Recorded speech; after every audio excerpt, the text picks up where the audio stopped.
Hello, my name is Robin Bearden. I am attending college at the University of Arkansas Fort Smith. This is my first year there. I did attend the University of Arkansas at Pulaski Tech for the spring semester of last year, and I did move schools.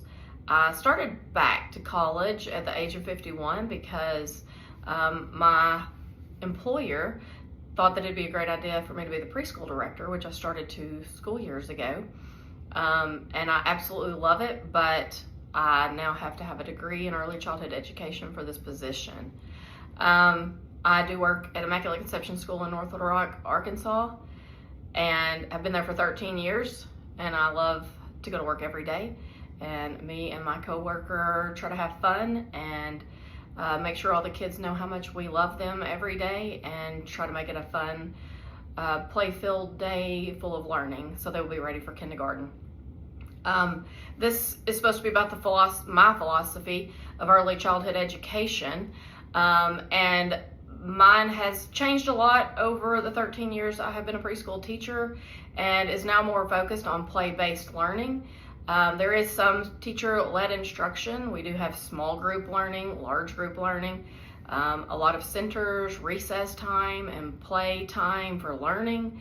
I want to always provide a nurturing environment that is full of love and promotes self-confidence, creativity, and respect for individual differences. I want to help a child grow in their faith.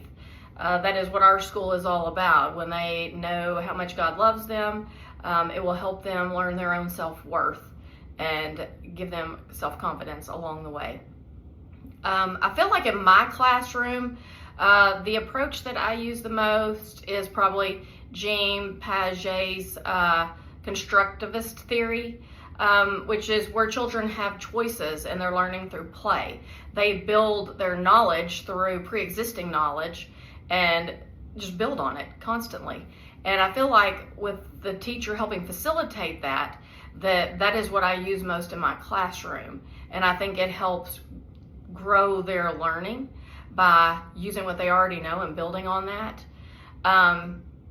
We use Handwriting Without Tears curriculum in our school. It's through pre-K through 4th grade is where it's used. And I have learned to love that curriculum.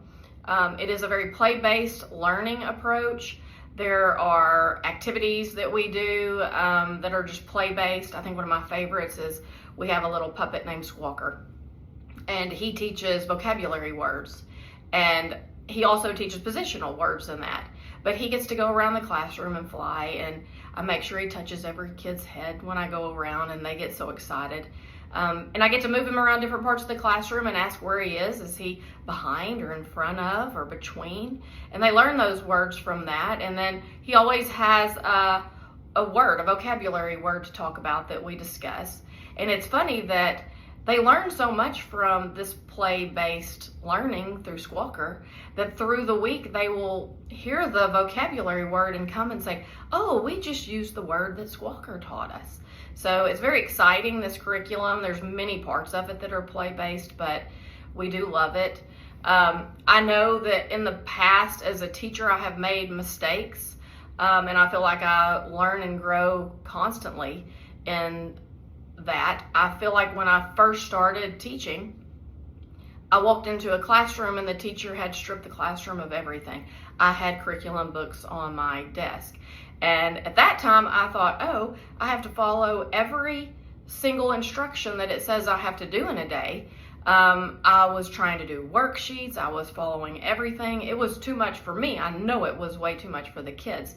And over those 13 years that I've been teaching, I have learned to really scale back. We have very few, if any, worksheets. We now do everything play-based, and I know that day to day things change, and you have to make adaptations to what you're doing depending on how the kids are interacting and how they feel. So things have to change as you go. I feel like that my behavior guidance in my classroom is mostly redirection.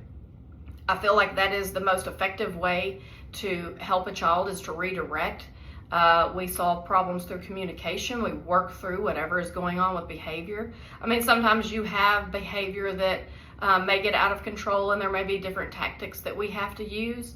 But for the most part, redirection is where we go with our behavior guidance in the classroom. I will say that families are one of the most important things that our school strives to do, and in my classroom. We invite them in to read books in the classroom. They can come in anytime and read a book, and I love for them to come in and read our story of the week, whatever that may be for the theme that we're in.